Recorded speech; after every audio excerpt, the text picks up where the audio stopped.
इस वीडियो में पढ़ेंगे दोस्तों भौतिक विज्ञान के सभी बहुकल्पीय प्रश्नों को डिस्कस करेंगे, जो कि इन बहुकल्पीय प्रश्नों को दोस्तों हमने लूसेंट बुक से लिया हुआ है और जो कि हर एग्जाम में ऐसे प्रश्न जो है पूछे जाते हैं।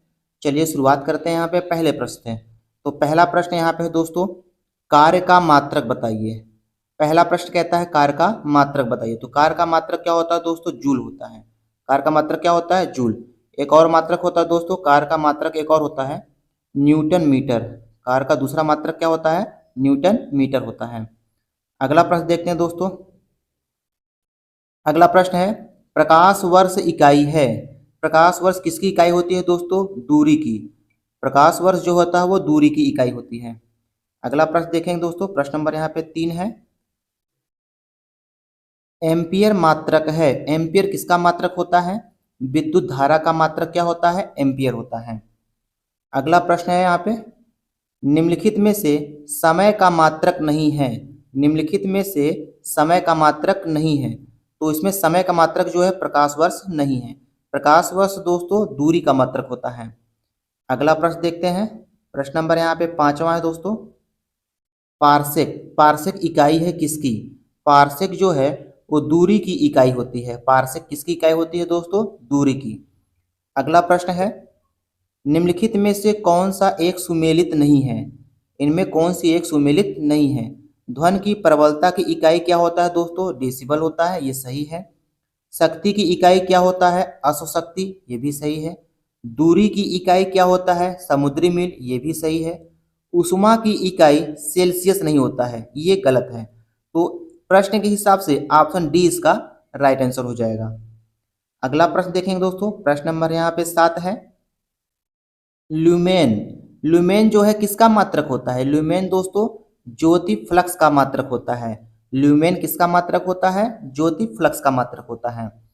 अगला प्रश्न देखेंगे दोस्तों। प्रश्न नंबर 8 है, पास्कल इकाई है। पास्कल किसकी इकाई होती है? दाब की। पास्कल जो है किसकी इकाई होती है दोस्तों? दाब की। अगला प्रश्न देखेंगे। अगला प्रश्न है यहाँ पे, कैंडिला। कैंडिला मात्रक है किसका? कैंडिला जो है दोस्तों जो तीव्रता का मात्रक होता है। कैंडिला जो तीव्रता का मात्रक होता है। अगला प्रश्न है यहाँ पे दोस्तों, प्रश्न नंबर 10, यंग प्रत्यास्था गुणांक का एसआई मात्रक क्या होता है?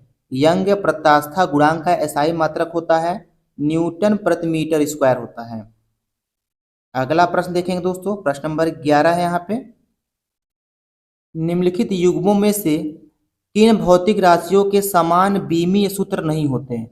हमसे इसमें पूछ रहा है दोस्तों, किन भौतिक राशियों के समान बीमीय सूत्र नहीं होते? तो इसका राइट आंसर हो जाएगा बल। बल और दाब के जो हैं बीमीय सूत्र जो है बराबर नहीं होते। अगला प्रश्न है दोस्तों, निम्न में अदिश राशि कौन सा है? निम्न में अदिश राशि कौन सी है? ऊर्जा जो है वो अदिश राशि होती है। ऊर्जा कौन सी राशि होती है? अदिश राशि होती है। अगला प्रश्न देखेंगे दोस्तों। प्रश्न नंबर यहाँ पे 13 है, निम्नलिखित में से सदिश राशि कौन सी है? निम्नलिखित में सदिश राशि कौन सी है? वेग जो है दोस्तों वो सदिश राशि होती है। वेग क्या होती है? सदिश राशि होती है।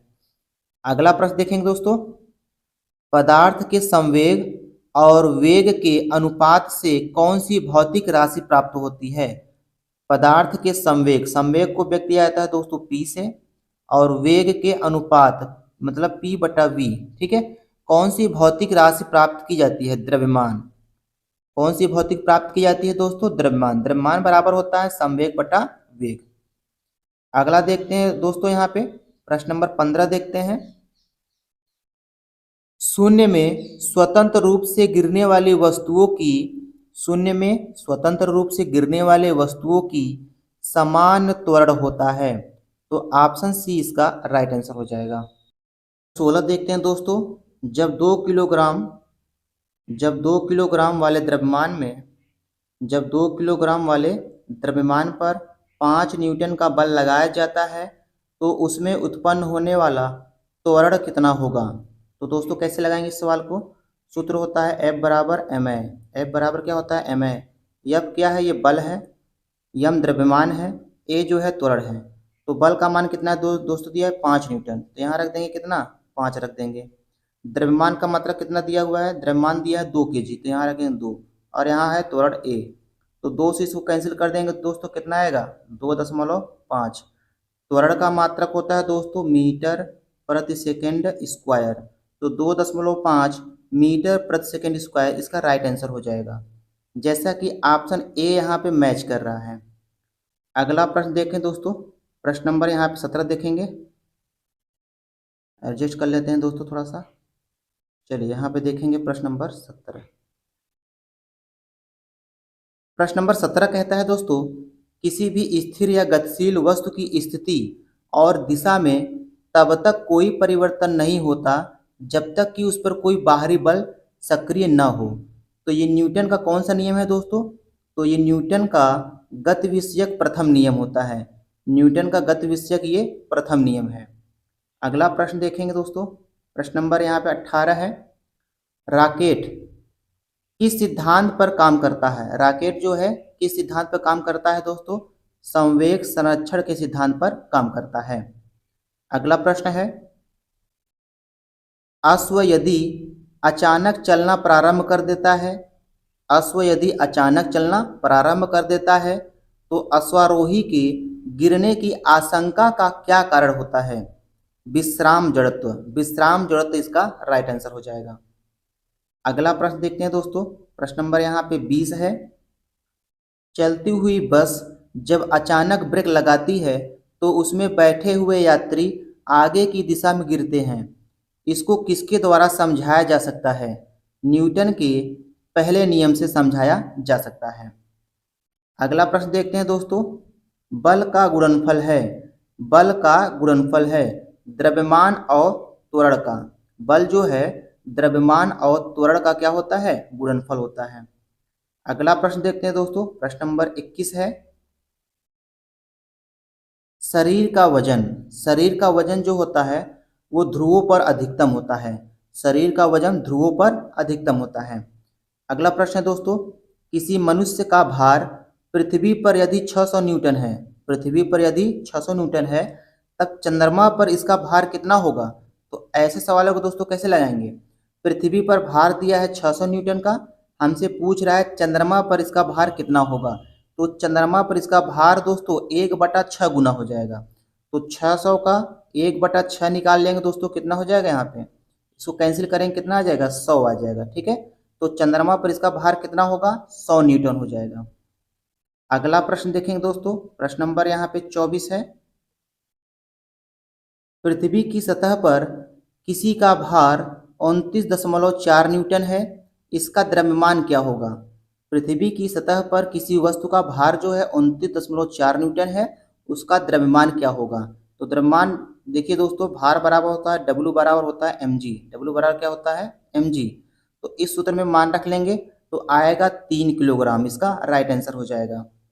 अगला प्रश्न है दोस्तों, एक अंतरिक्ष यात्री पृथ्वी तल की तुलना में चंद्र तल पर अधिक ऊंची छलांग लगा सकता है, क्योंकि चंद्र तल पर गुरुत्वाकर्षण बल पृथ्वी तल की तुलना में बहुत कम होता है।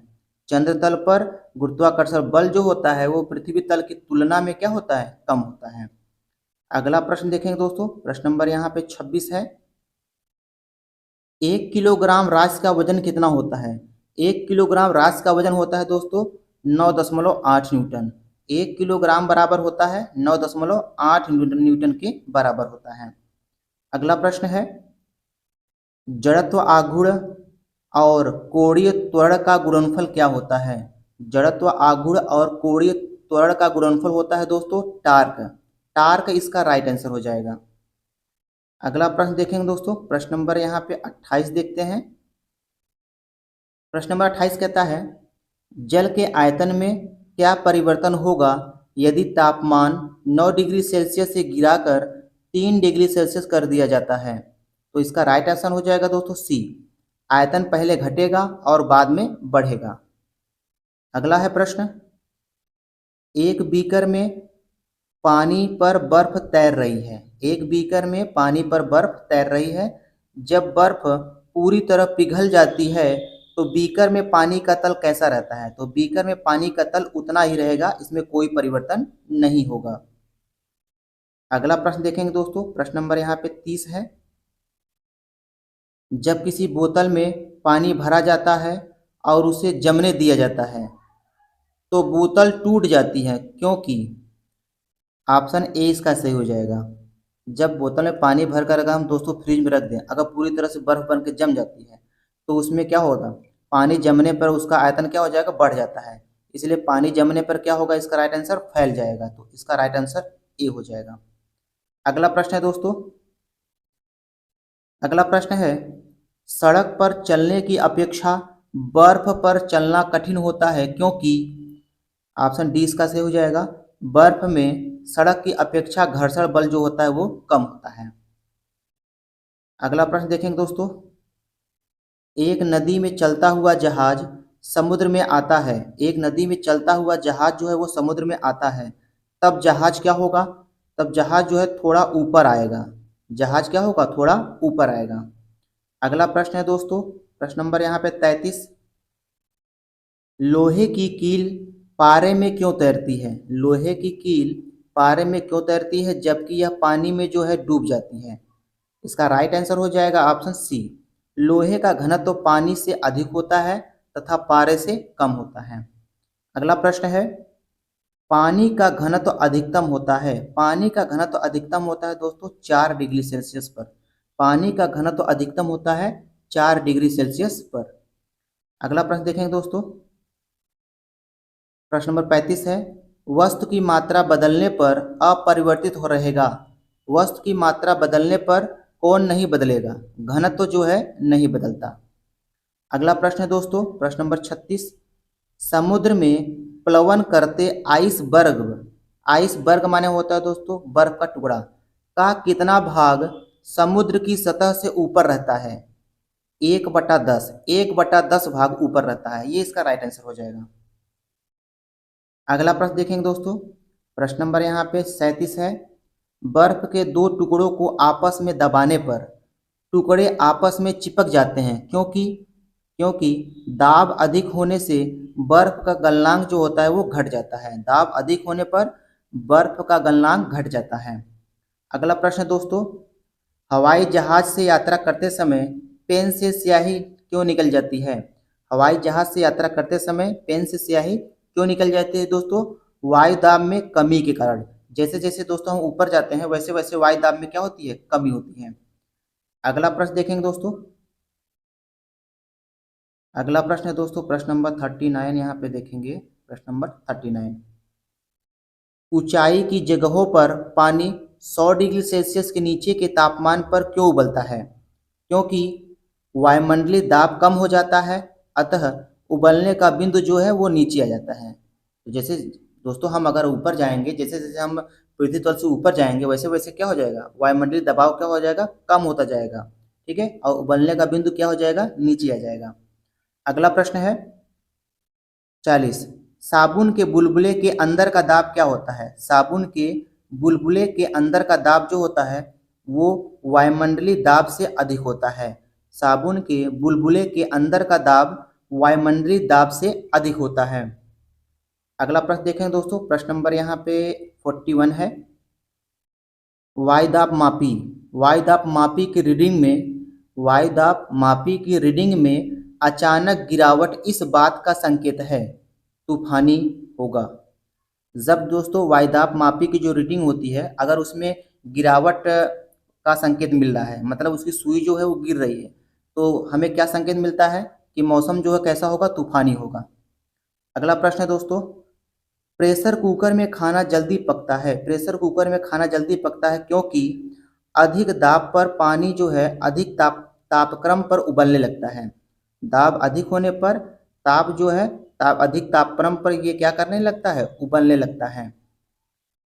अगला प्रश्न देखेंगे दोस्तों, प्रश्न नंबर यहाँ पे 43 है, हाइड्रोजन से भरा रबड़ का गुब्बारा वायु में ऊपर जाकर फट जाता है क्योंकि वायुदाब जो होता है वो घट जाता है। अगला प्रश्न है, सूर्य में निरंतर ऊर्जा का सृजन किस कारण से होता है, नाभिकीय संलयन से होता है, नाभिकीय संलयन इसका राइट आंसर हो जाएगा। अगला प्रश्न देखेंगे दोस्तों, प्रश्न नंबर 45 है, चाबी भरी घड़ी में कौन सी ऊर्जा होती है, चाबी, भरी घड़ी में कौन सी ऊर्जा होती है दोस्तों? स्थितिज ऊर्जा होती है। अगला प्रश्न है दोस्तों, जब हम रबड़ के गद्दे वाले सीट पर बैठते हैं या गद्दे पर लेटते हैं तो उसका आकार जो होता है वो परिवर्तित हो जाता है। ऐसे पदार्थ में पाया जाता है क्या? स्थितिज ऊर्जा पाया जाता है। अगला प्रश्न देखेंगे दोस्तों, प्रश्न नंबर यहाँ पे 47 है। निम्नलिखित में से किसमें गतिज ऊर्जा नहीं है? निम्नलिखित में से किसमें गतिज ऊर्जा नहीं है? चलती हुई गोली इसमें है, चलता हथौड़ा है, बहता हुआ पानी है, खींचा हुआ धनुष में जो है गतिज ऊर्जा नहीं होती। अगला प्रश्न देखेंगे दोस्तों, जब एक चल वस्तु की गति जो है 2 गुनी हो जाती है तो उसकी गतिज ऊर्जा कितनी हो जाएगी? 4 गुनी हो जाएगी। तो गतिज ऊर्जा का सूत्र क्या होता है दोस्तों? 1/2 mv² होता है। गतिज ऊर्जा बराबर 1/2 mv² होता है और इसका मात्रक जूल होता है।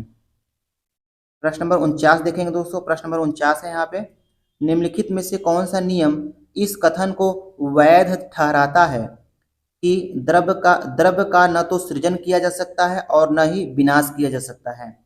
ऊर्जा संरक्षण का नियम, ऊर्जा संरक्षण का नियम इसका राइट आंसर हो जाएगा। अगला प्रश्न देखते हैं दोस्तों यहाँ पे।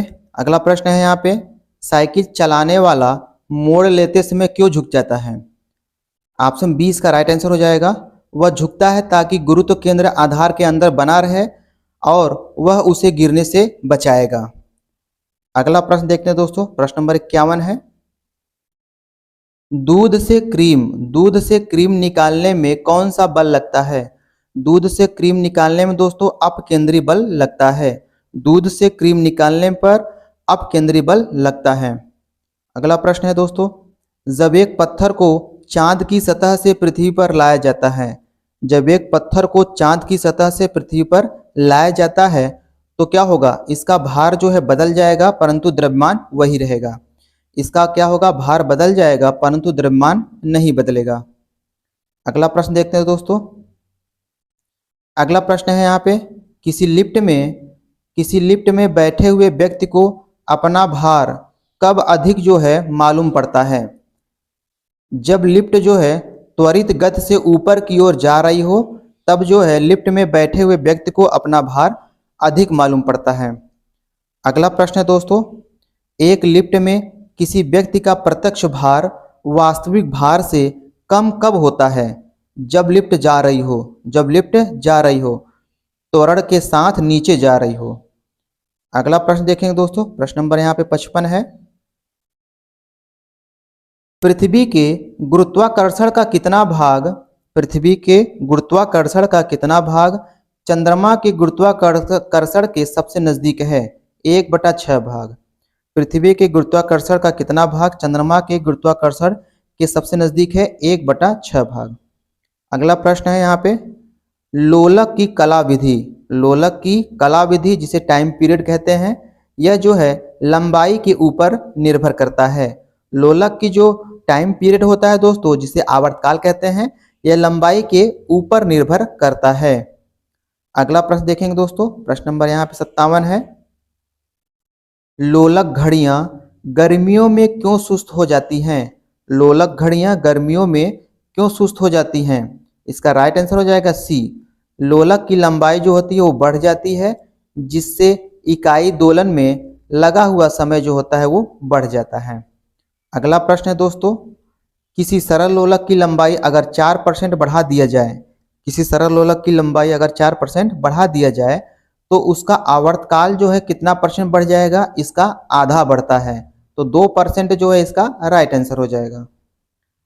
अगला प्रश्न देखेंगे दोस्तों, प्रश्न नंबर यहाँ पे 59 है, पार्श्व विकृति तथा अनुदैर्ध्य विकृति के अनुपात को क्या कहा जाता है? इसका राइट आंसर हो जाएगा दोस्तों पियाजो अनुपात। पियाजो अनुपात इसका राइट आंसर हो जाएगा। अगला प्रश्न है दोस्तों, वर्षा की बूंद जो है वो गोलाकार क्यों होती है? पृष्ठ तनाव के कारण। वर्षा की बूंदें जो होती हैं वो गोलाकार क्यों होती है दोस्तों? पृष्ठ तनाव के कारण। ऑप्शन ए इसका राइट आंसर हो जाएगा। अगला प्रश्न देखते हैं दोस्तों, यहाँ पे प्रश्न नंबर 61 है। यहाँ पे थोड़ा सा इसको एडजस्ट कर लेते हैं दोस्तों। प्रश्न नंबर 61, तेल दीप की बत्ती में तेल जो है वो किसके कारण ऊपर जो है चढ़ता है? तेल दीपक की बत्ती में तेल जो है वो किसके कारण ऊपर चढ़ता है? केशिका क्रिया के द्वारा ऊपर चढ़ता है। अगला प्रश्न है, श्यानता की इकाई क्या होती है? श्यानता की इकाई जो होती है वो पॉइज होती है। मतलब दोस्तों यहाँ पे श्यानता का मात्रक पूछ रहा है, तो श्यानता का मात्रक क्या होता है? पॉइज होता है। अगला प्रश्न है, उत्प्लावकता उत्प्लावकता से संबंधित वैज्ञानिक कौन है? आर्किमिडीज। आर्किमिडीज जो है वो उत्प्लावकता से संबंधित वैज्ञानिक हैं। अगला प्रश्न देखते हैं दोस्तों, प्रश्न नंबर यहाँ पे 64 है। महान वैज्ञानिक आर्किमिडीज जो है, महान वैज्ञानिक आर्किमिडीज वो किस देश से संबंधित है? ग्रीस देश से। अगला प्रश्न है, ध्वनि तरंगों की प्रकृति कैसी होती है? ध्वनि तरंगों की प्रकृति जो होती है दोस्तों वो अनुदैर्ध्य होती है। अगला प्रश्न है, अपने उड़ान पथ में अवरोधकों की पहचान के लिए चमगादड़ जो है निम्नलिखित तरंगों में से कौन सी एक तरंग का प्रयोग करते हैं? रात्रि में जो होता है दोस्तों, चमगादड़ जो है अपने अवरोधकों की पहचान के लिए पराश्रव तरंगों की उपयोग करते हैं, पराश्रव तरंगों का उपयोग करते हैं। अगला प्रश्न देखते हैं, प्रश्न नंबर यहाँ पे 67 है दोस्तों। पराश्रव्य वे ध्वनियाँ होती हैं जिनकी आवृत्ति कितनी होती है? पराश्रव्य ध्वनियों की आवृत्ति जो होती है वो 20,000 हर्ट्ज से होती है, 20,000 हर्ट्ज से अधिक होती है। अगला प्रश्न है दोस्तों, ध्वनि तरंगे कैसी होती हैं? ध्वनि तरंगे जो होती हैं वो लंबवत चलती हैं। ध्वनि तरंगे कैसी चलती हैं? लंबवत चलती हैं। अगला प्रश्न है, प्रश्न नंबर यहाँ पे 69 है दोस्तों। श्रव्य परिसर, श्रव्य परिसर में ध्वनि तरंगों की आवृत्ति क्या होती है? श्रव्य परिसर में ध्वनि तरंगों की आवृत्ति जो होती है वो 20 हर्ट्ज से 20,000 हर्ट्ज तक होती है। अगला प्रश्न है दोस्तों, प्रश्न नंबर 70। वायु में ध्वनि की चाल 332 मीटर पर सेकंड होती है। वायु में ध्वनि की चाल 332 मीटर पर सेकंड होती है। यदि दाब बढ़ाकर 2 गुना कर दिया जाए तो ध्वनि की चाल कितनी होगी? तो ध्वनि की चाल में कोई परिवर्तन नहीं होगा दोस्तों, 332 मीटर पर सेकंड ही रहेगी। अगला प्रश्न देखें दोस्तों, ध्वनि की चाल अधिकतम होती है, ध्वनि की चाल अधिकतम होती है किसमें? ठोसों में। ठोसों में जो है ध्वनि की चाल अधिकतम होती है, जैसा कि इस्पात जो है वो ठोस है। अगला प्रश्न है दोस्तों, वायु में ध्वनि का वेग कितना होता है? वायु में ध्वनि का वेग लगभग 332 मीटर प्रति सेकंड होता है। प्रश्न नंबर 73 देखते हैं दोस्तों। प्रश्न नंबर 73 है, 100 डेसिबल का शोर, 100 डेसिबल का शोर स्तर निम्न में से किसके संगत होगा? इसका राइट आंसर हो जाएगा दोस्तों, किसी मशीन की दुकान से आने वाला शोरगुल, किसी मशीन की दुकान से आने वाला शोरगुल। अगला प्रश्न है दोस्तों, प्रश्न नंबर 74। यदि सितार और बांसुरी पर एक ही स्वर बजाया जाए तो उनसे उत्पन्न ध्वनि का भेद निम्नलिखित में अंतर के कारण किया जा सकता है? केवल ध्वनि गुणता के कारण, केवल ध्वनि गुणता के कारण। इसका ये राइट आंसर हो जाएगा। अगला प्रश्न देखते हैं दोस्तों, प्रश्न नंबर यहाँ पे 75 है। प्रश्न नंबर 75 कहता है, एक जेट वायुयान 2 मैक के वेग से हवा में उड़ रहा है। जब ध्वनि का वेग जो है 332 मीटर पर सेकंड होती है तो वायुयान की चाल कितनी होगी? 664 मीटर प्रति सेकंड हो जाएगी, 664 मीटर प्रति सेकंड हो जाएगी। अगला प्रश्न 76। डेसिबल इकाई का प्रयोग किया जाता है, डेसिबल इकाई का प्रयोग किया जाता है ध्वनि की तीव्रता के लिए। डेसिबल इकाई का प्रयोग किया जाता है ध्वनि की तीव्रता के लिए, डेसिबल इकाई का प्रयोग किया जाता है। प्रश्न नंबर 77 देखते हैं दोस्तों, ध्वनि तरंगे किसके कारण, ध्वनि तरंगे किसके कारण जो है प्रतिध्वनि उत्पन्न करते हैं? परावर्तन के कारण, परावर्तन के कारण ध्वनि तरंगे प्रतिध्वनि उत्पन्न करते हैं। अगला प्रश्न है दोस्तों, सोनार, सोनार जो है अधिकांशतः प्रयोग में लाया जाता है, सोनार अधिकांशतः प्रयोग लाया जाता है किसके द्वारा? नौ संचालकों द्वारा सोनार का प्रयोग करते हैं। अगला प्रश्न है दोस्तों, प्रश्न नंबर यहाँ पे 79 है, किसी ध्वनि स्रोत की आवृत्ति में होने वाला उतार चढ़ाव को क्या कहा जाता है? किसी ध्वनि स्रोत की आवृत्ति में होने वाले उतार चढ़ाव को डॉपलर इफेक्ट कहा जाता है। अगला प्रश्न है दोस्तों यहाँ पे, पास आती हुई रेलगाड़ी की सीटी की आवृत्ति या तीक्ष्णता बढ़ती जाती है, ऐसा किस परिघटना के कारण होता है? डॉपलर प्रभाव के कारण होता है। अगला प्रश्न देखेंगे दोस्तों, प्रश्न नंबर यहाँ पे 81 है। केल्विन मान में मानव शरीर का सामान्य तापमान कितना होता है? केल्विन मान में मानव शरीर का सामान्य तापमान 310 होता है। केल्विन मान में मानव शरीर का तापमान कितना होता है? 310 होता है। अगला प्रश्न है, कितना तापमान होने पर पाठ्यांक सेल्सियस और फ़ारेनहाइट तापमापियों में एक ही होंगे? -40 डिग्री सेल्सियस पर। -40 डिग्री पर सेल्सियस और फ़ारेनहाइट के मान जो होते हैं वो समान होते हैं। अगला प्रश्न है दोस्तों, प्रश्न नंबर 83। न्यूनतम संभव ताप है -273 डिग्री सेल्सियस।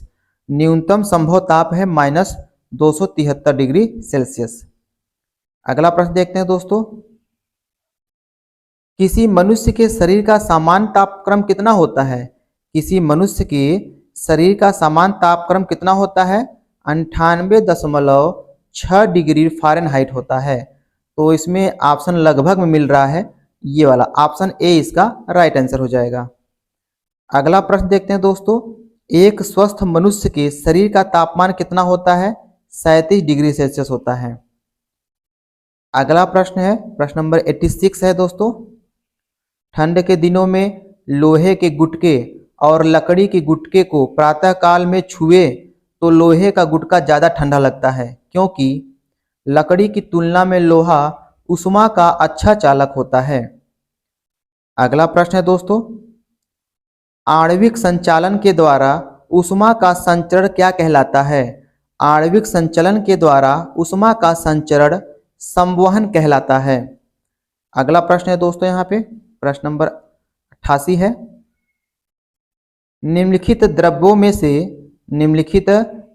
में से कौन सा ऊष्मा का बहुत अच्छा चालक होता है? पारा।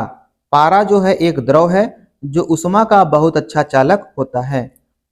अगला प्रश्न देखते हैं दोस्तों, अगला प्रश्न है यहाँ पे, समान मोटाई के कपड़े की दो परतें उसके 2 गुना मोटाई के कपड़े की एक परत से अधिक ऊष्म आवरण प्रदान करती है, इसका क्या कारण होता है? तो इसका कारण है दोस्तों, इसका राइट आंसर हो जाएगा, थोड़ा पेज को सेट कर लेते हैं दोस्तों। इसका राइट आंसर हो जाएगा दोस्तों, दोनों परतों के बीच संपुटित वायु के कारण। प्रश्न नंबर 90 है दोस्तों, ग्रीष्म काल में हम सफ़ेद वस्त्र जो है धारण करने की सलाह देते हैं। ग्रीष्म काल में हमें सफ़ेद कपड़े क्यों पहनने चाहिए दोस्तों? क्योंकि सफ़ेद वस्त्र ताप का कम अवशोषण करते हैं, इसलिए गर्मियों के दिनों में सफ़ेद कपड़े पहनना लाभदायक होता है। अगला प्रश्न देखते हैं दोस्तों, अगला प्रश्न है 91। न्यून तापमानों का अनुक्रम होता है, कौन सा सही हो जाएगा दोस्तों? इसका राइट आंसर हो जाएगा डी, अंतरिक्ष यात्रा, चुंबकीय प्रोत्थापन एवं दूरमिति में। अगला प्रश्न है दोस्तों, तेज हवा वाली रात्रि में ओस नहीं बनती हैं, क्योंकि वाष्पीकरण की दर जो है वो तेज हो जाती है। तेज हवा वाली रात्रि में ओस नहीं बनती है क्योंकि वाष्पीकरण की दर क्या हो जाती है? वो तेज हो जाती है। अगला प्रश्न देखेंगे दोस्तों, प्रश्न नंबर है यहाँ पे 93। ठोस कपूर से कपूर वाष्प बनाने की प्रक्रिया को क्या कहा जाता है? ऊर्ध्वपातन कहते हैं। अगला प्रश्न है दोस्तों, प्रश्न नंबर यहाँ पे 94 है। मनुष्य आर्द्रता से परेशानी महसूस करता है। मनुष्य आर्द्रता से परेशानी जो है महसूस करता है, इसका निम्न में से उपयुक्त कारण क्या है?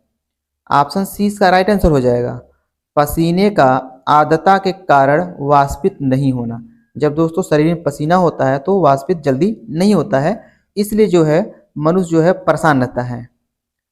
अगला प्रश्न देखेंगे, प्रश्न नंबर 95 है। किसी द्रव का उसके क्वथनांक से पहले उसके वाष्प में बदलने की प्रक्रिया को क्या कहा जाता है?